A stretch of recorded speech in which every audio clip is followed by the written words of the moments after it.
You know, the internet promises connection, especially for someone like me. My name's John. I work as a freelance graphic designer. That means I spend about 16 hours a day alone in my apartment.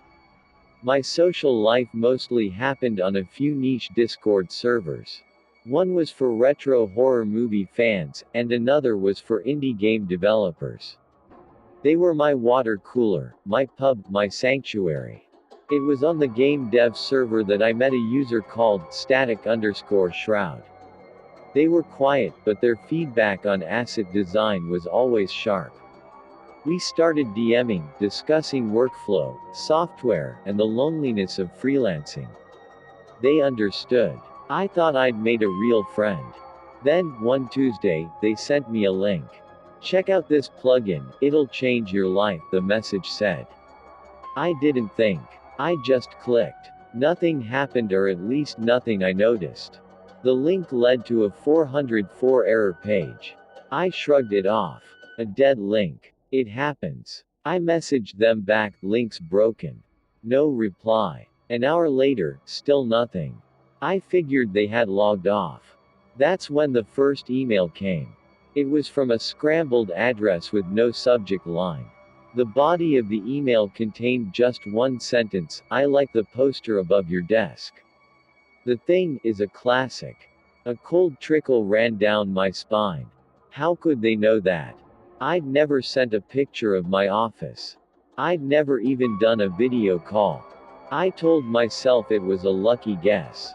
A common poster. I was just being paranoid. I was wrong. The next day, another email arrived.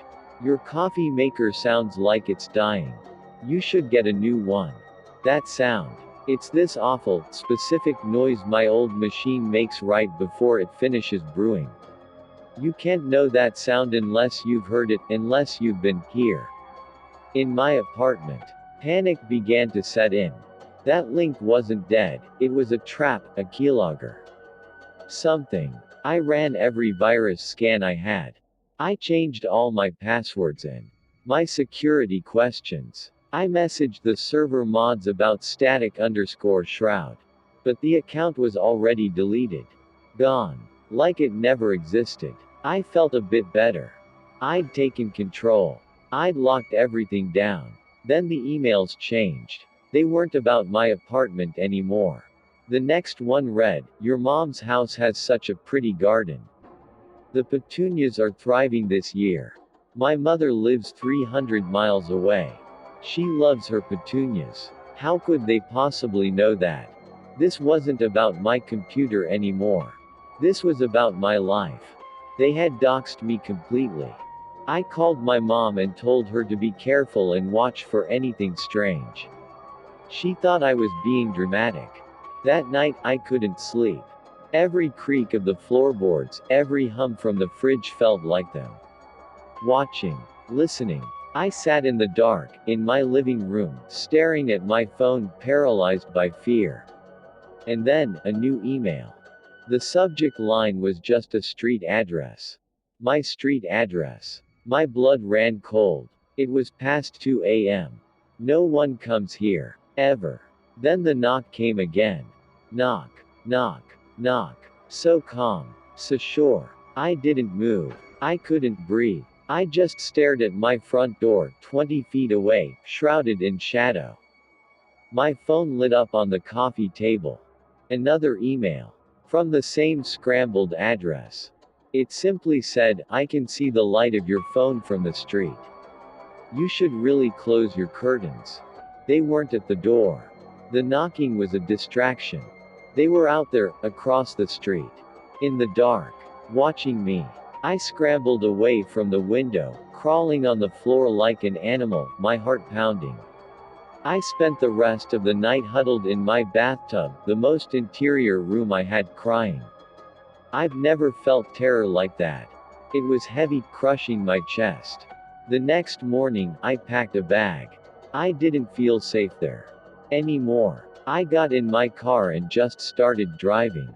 I ended up renting a small, furnished cabin deep in the woods near Big Bear. It was old, kind of run down, and the Wi-Fi was weak. Perfect. No digital footprint. No way to be found.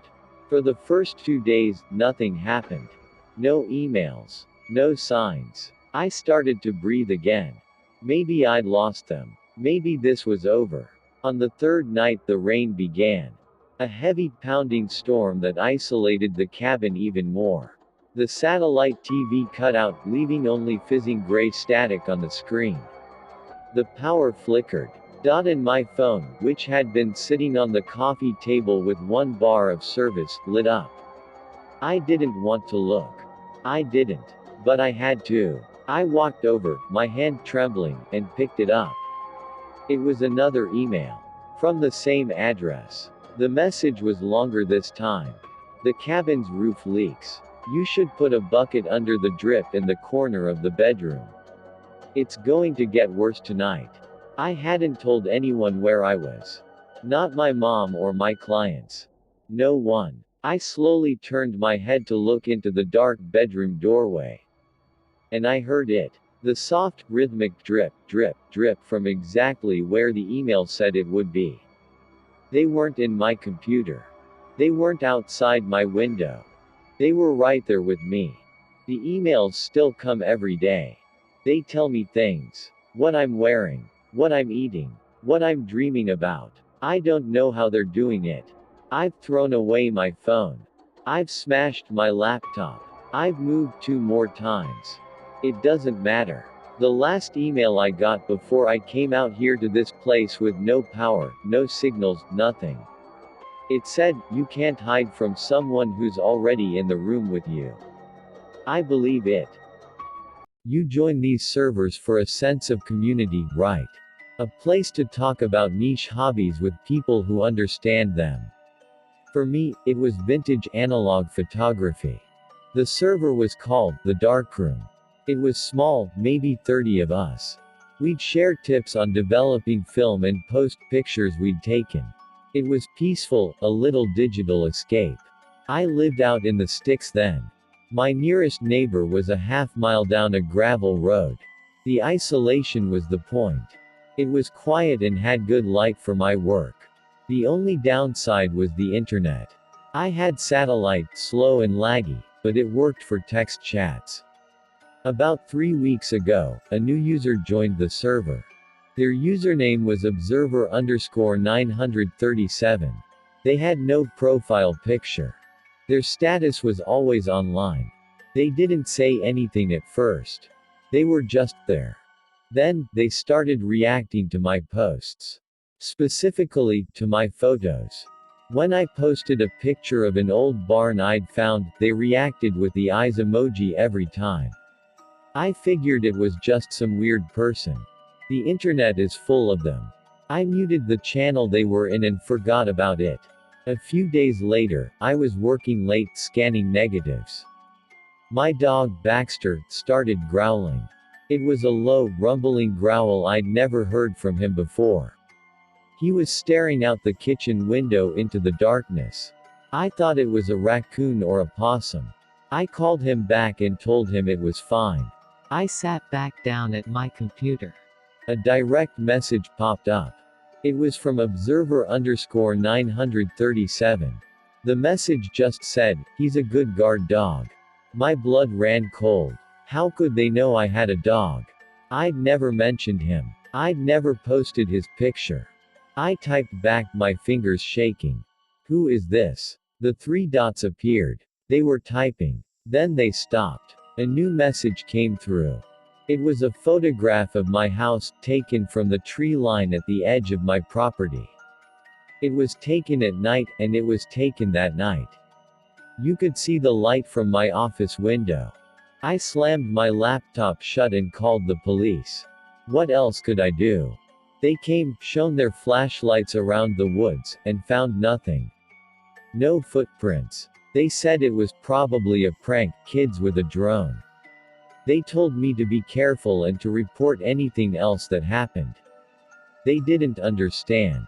A drone doesn't send Discord messages. I spent the next 2 days feeling paranoid. I barely slept. Every creak of the house sounded like an intruder. Every coyote yelp felt worse. I was about to disconnect my internet completely when I got a message from the server admin, a guy named Mark. "Hey, man. I banned that observer creep. Look, I checked the server logs. It's weird. Their IP wasn't masked. It was local, routed to a node less than a mile from your place. He thought it was a coincidence. I knew it wasn't. There's nothing out here. No public Wi-Fi, no coffee shops. Just trees and a few houses." That night, a storm rolled in. Thunder shook the windows. The satellite internet cut out, leaving me in complete silence, broken only by the rain and wind. It was almost a relief. No internet meant no messages. I was trying to read by candlelight when Baxter started up again.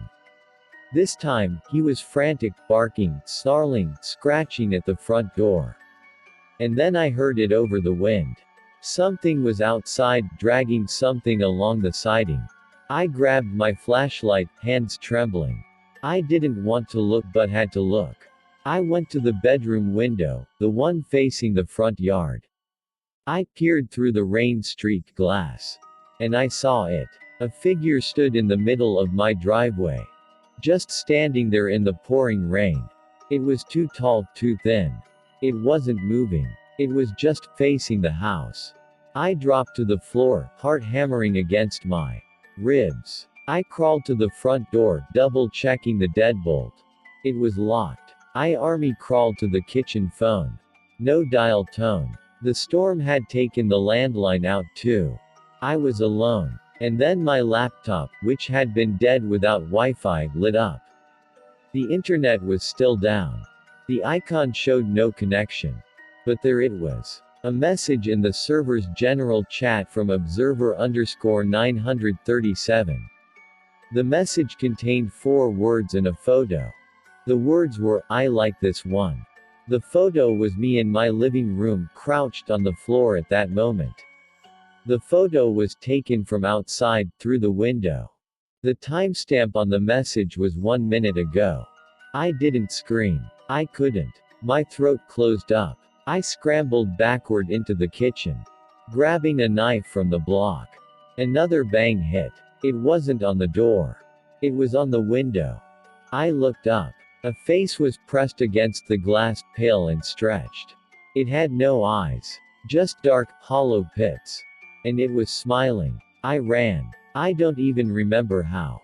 I went out the back door and into the woods. Through the thorns and rain. I didn't look back. I just ran until I found the road and flagged down a sheriff's deputy an hour later. They went to the house. They found the broken window. They found Baxter, terrified but unhidden, hiding under the bed. They found my laptop open on the floor. But they found no one else.